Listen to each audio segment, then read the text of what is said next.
Make like a lean-to fire, and we're going to use this as a side, and we're going to put our wood, lay it long ways, this way. All of our wood like this in it right there. Alright. And we're going to stick a piece of fat wood on there.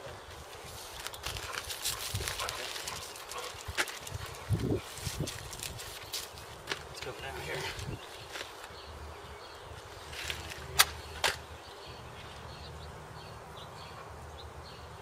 Hold it. Just hold it still. I'll move the match.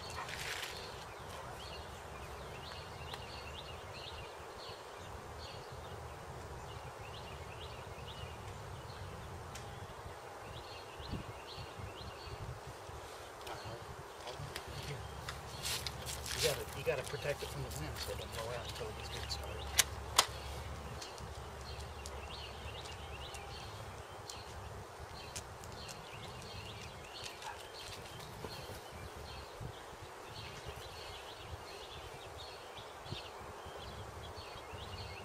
See how you hold it down ways? Yeah. That way the fire can come up the stick and get it ready real good. Alright, here's fat wood. And just slide that under there. Now we get our fire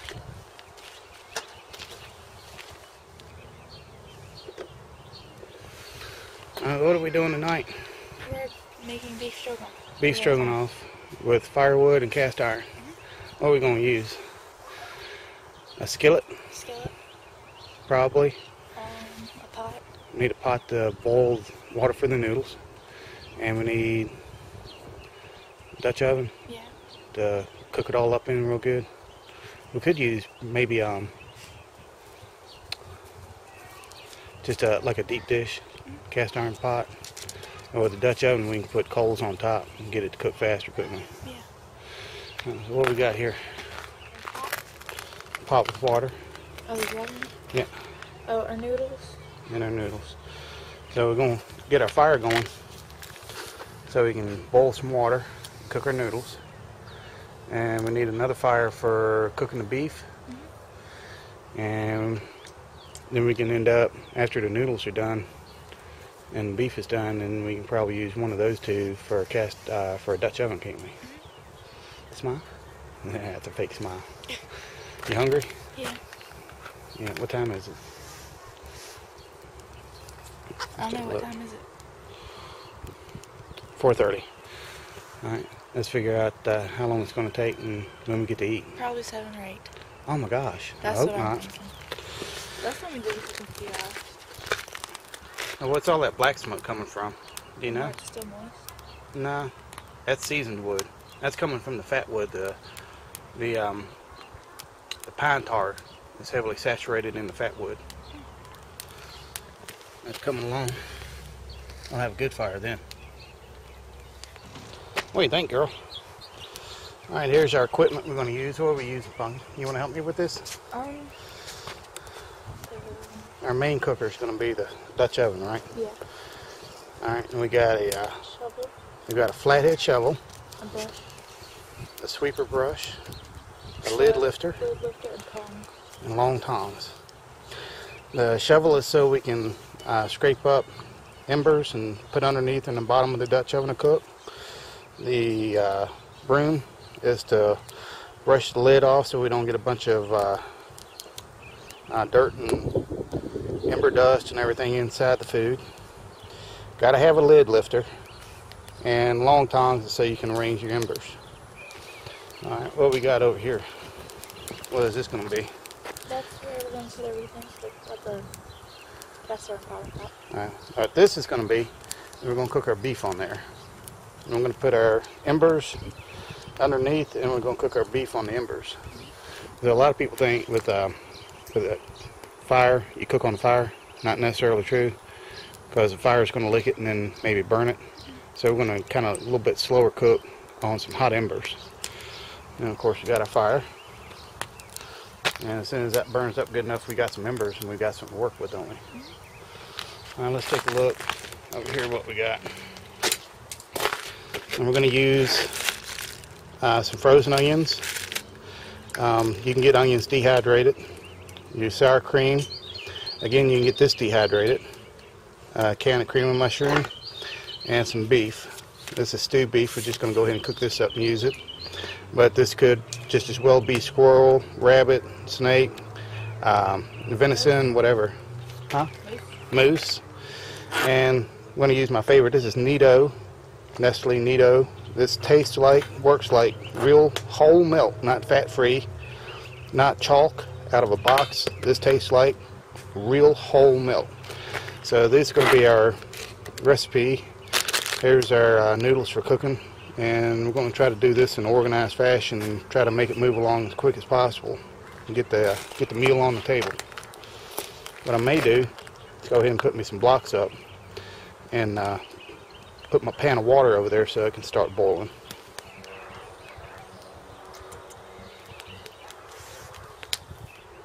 Alright, well, we already got the can of cream of mushroom soup in the Dutch oven, and here is a soup can full of water and 4 heaping teaspoons of Nido milk.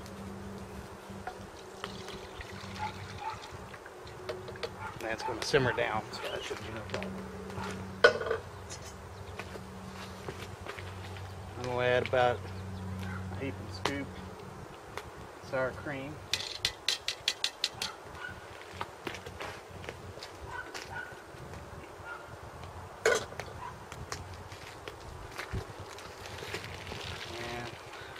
And a generous amount of baked onions.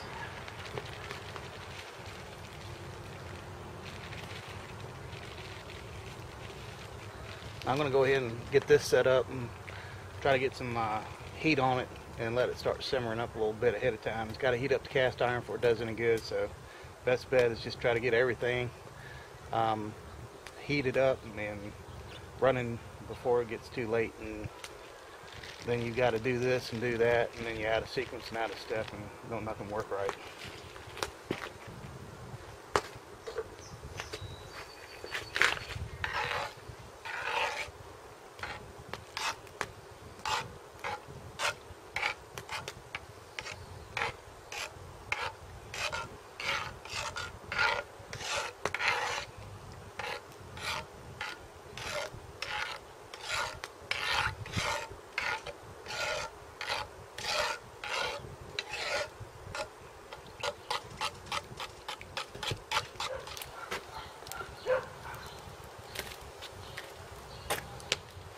Alright, I'm going to go ahead and take the Dutch oven. I'm going to bring it over as close to the fire as I can so it can start soaking up some of the heat.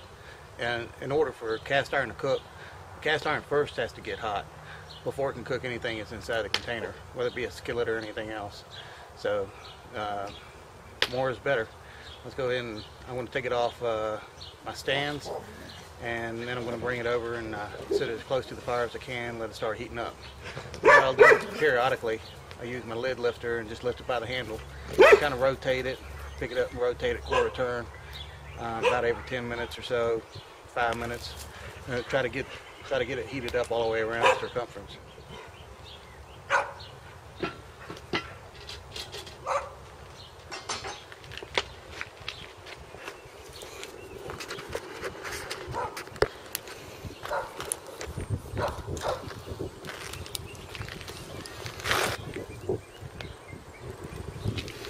We got a couple of small bubbles on the bottom, so our water should be boiling for too long. What do you think, Pumpkin? Cool? Alright, well, I've abandoned the idea of just cooking the beef right on the embers. That's just going to take too long. So I'm going to build a secondary fire, and we're going to use the cast iron skillet and cook the beef in that. And the other one's going to be doing our Mix it all together and that and let it simmer.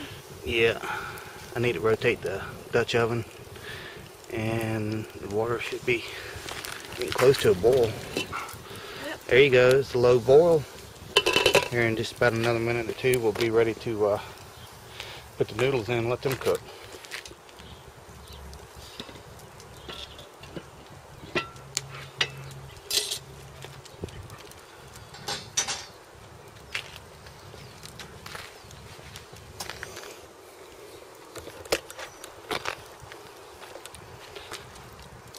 What we got And the skillet is what? Vegetable oil. Just regular old vegetable oil. We got some cinder blocks and a piece of grate from an old grill. Old charcoal grill we salvaged. Which helps as a pot stand and all, don't it? And right here we got, no, it's not a lodge.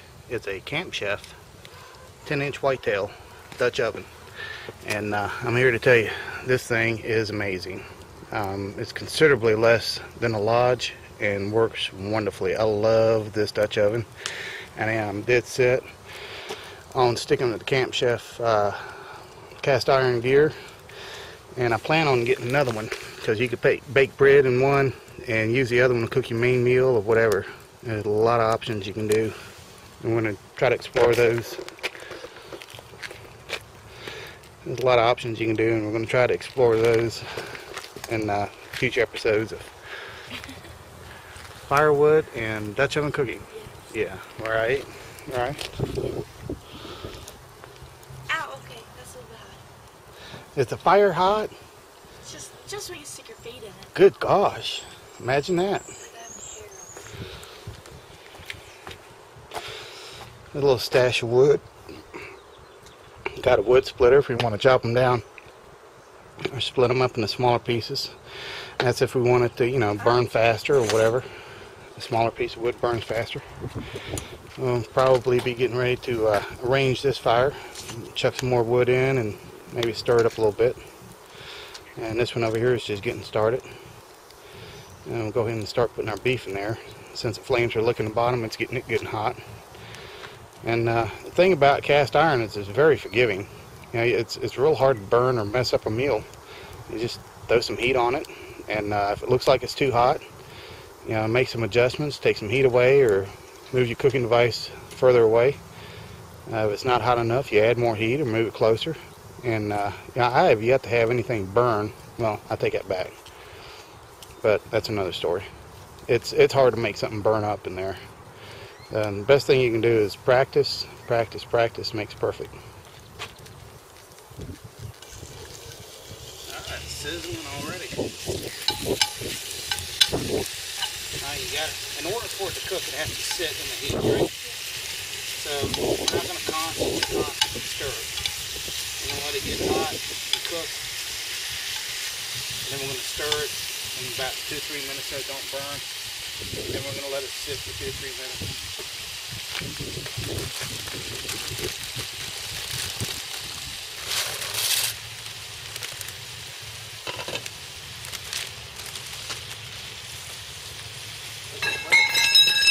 Good question.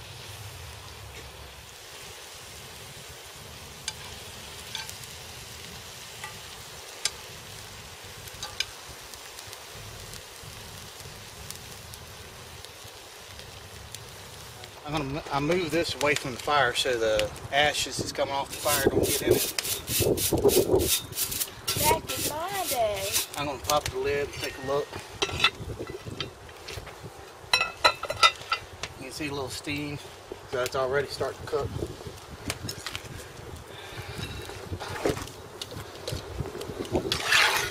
Oops.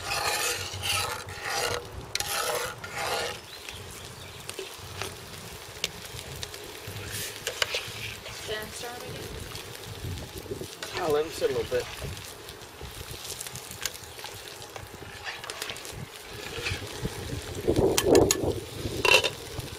The only thing I don't like about a fire is the red part's still on top.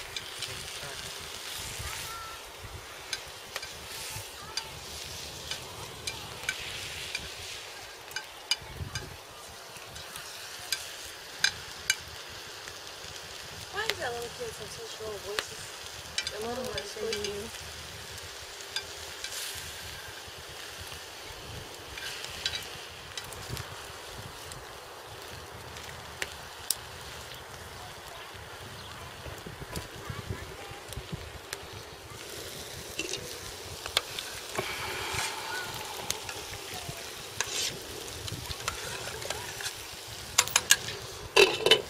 Give me some examples.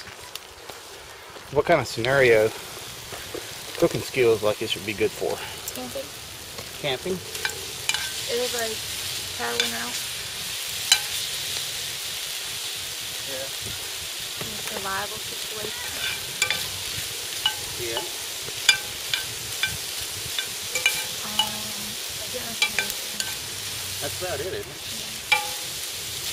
If the power went out, that would almost constitute a miniature survival situation, wouldn't it? Yeah.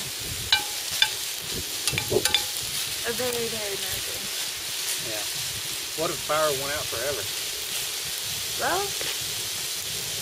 they have a lot of problems. You'd need these skills in advance, wouldn't you? Yeah. So, what do you think? Should we advise people to get some cast irons and make sure they got a couple pieces of firewood and never use it? Or should they go out and play with it and experiment with the skills where they actually need it?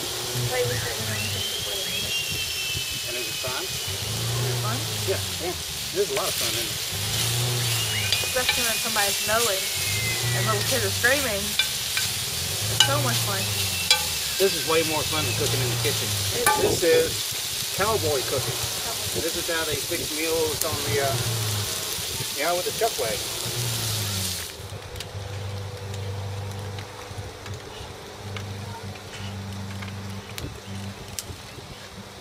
I should see something.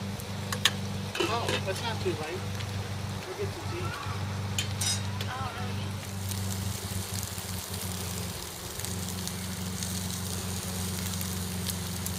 I'm going to tap it on the inside. There you go.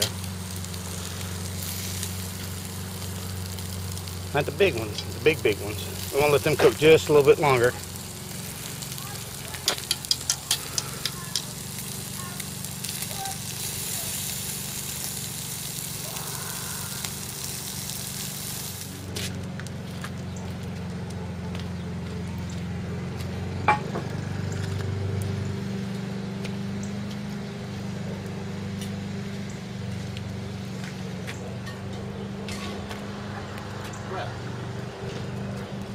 Thinking that metal column.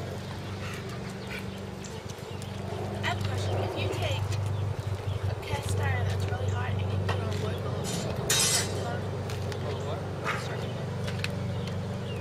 Say again, If you take a cast iron stick, right off the fire, on the other piece of wood,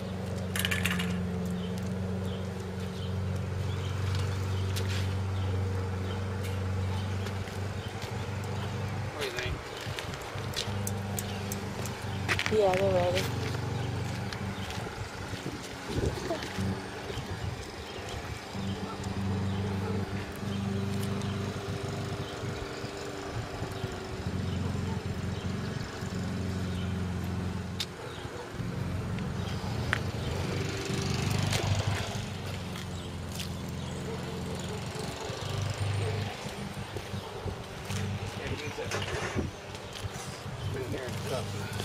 We're done with that.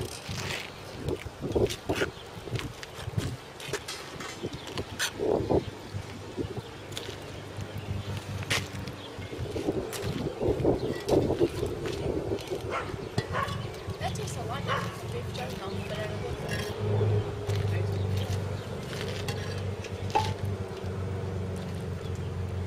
It tastes like it, but at the same time it has like long taste.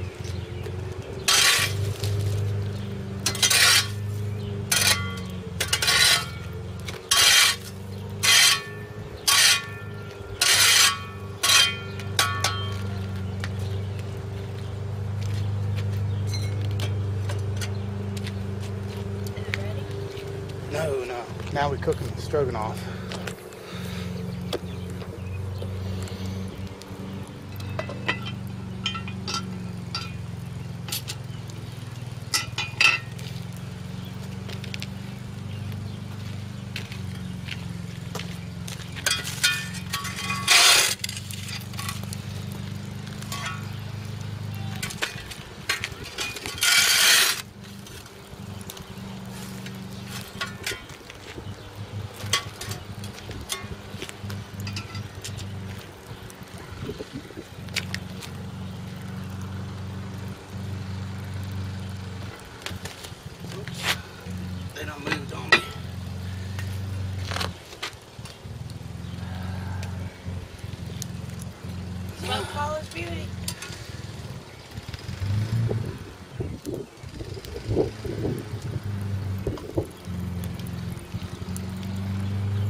a bowl. Just eat it, it'll let it embers on it. Don't eat that, don't eat that, don't eat that. You don't eat that, yeah, it's good. It's burnt wood.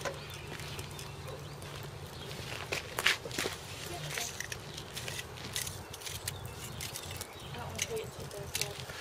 That'd be sad if we lost it.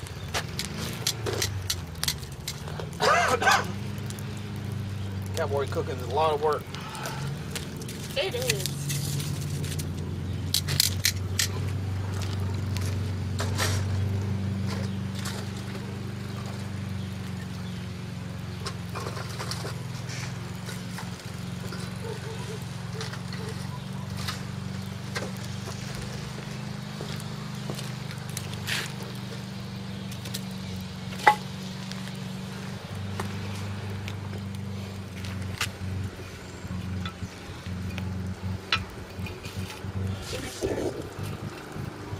Yeah, get the stir. You got it? Okay.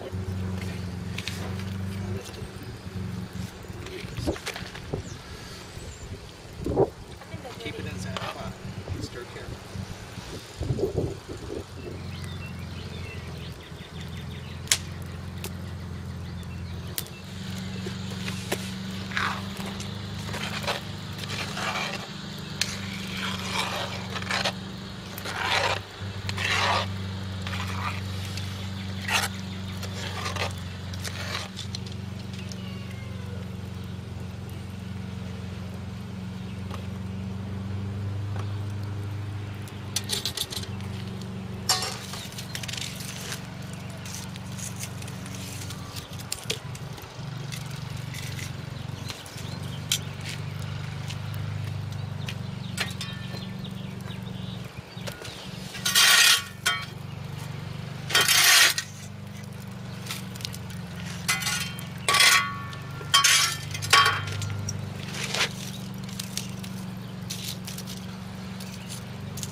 And let's say you were in a emergency situation, post shit hits the fan, post disaster, and you did cook up a meal in your Dutch oven.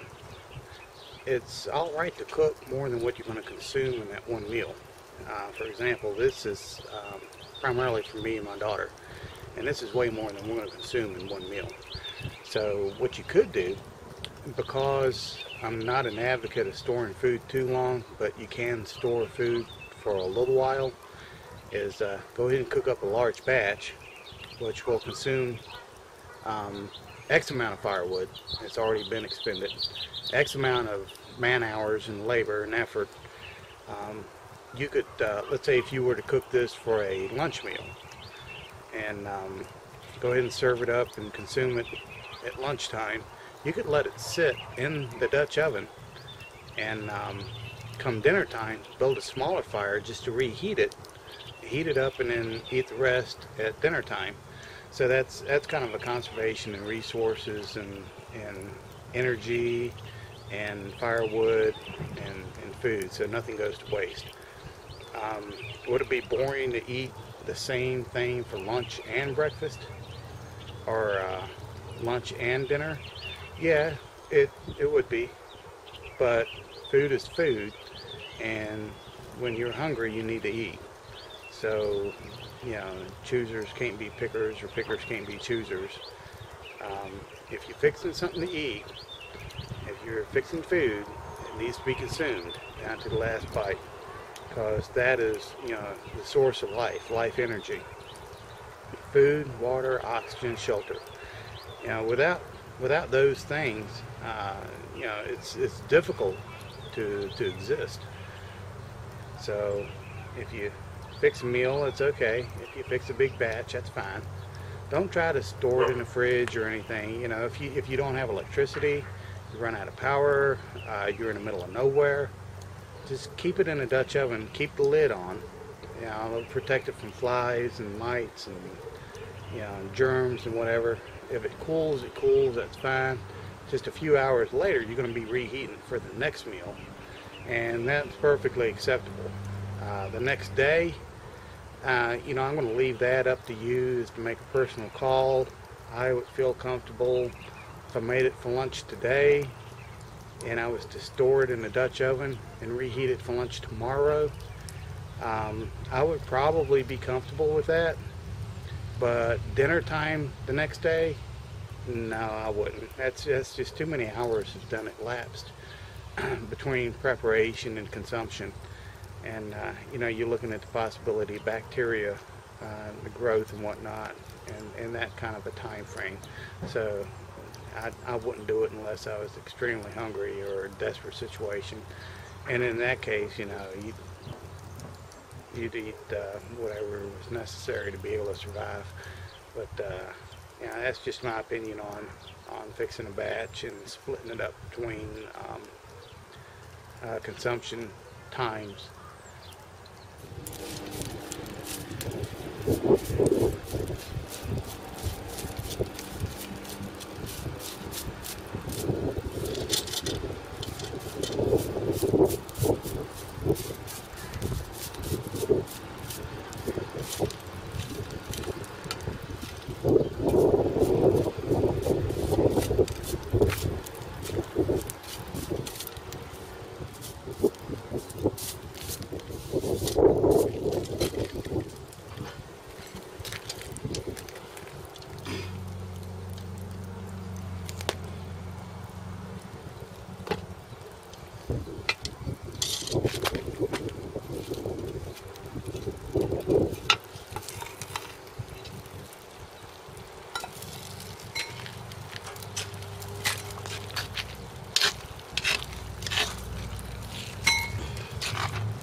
It's starting to stick to the bottom, so that's telling me, you know, it's been a lot of heat. I didn't add too many more new coals to the bottom, but if we look at the consistency, that's a consistency we're looking for to indicate, you know, for this meal, the beef stroganoff, this is done. This is ready to eat. So all we're going to do, we're going to let it sit there for a little bit, serve it up, and we're ready for chow.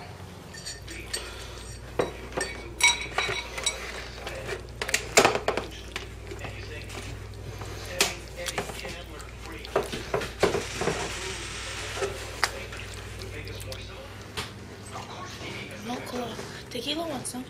Oh, she wants some of anything. Thank you, Pumpkin. She just ate her little food. How's that chunk of beef? It's hot. It's hot. You want to let it cool off a little bit? Is it good? You need to spin it out.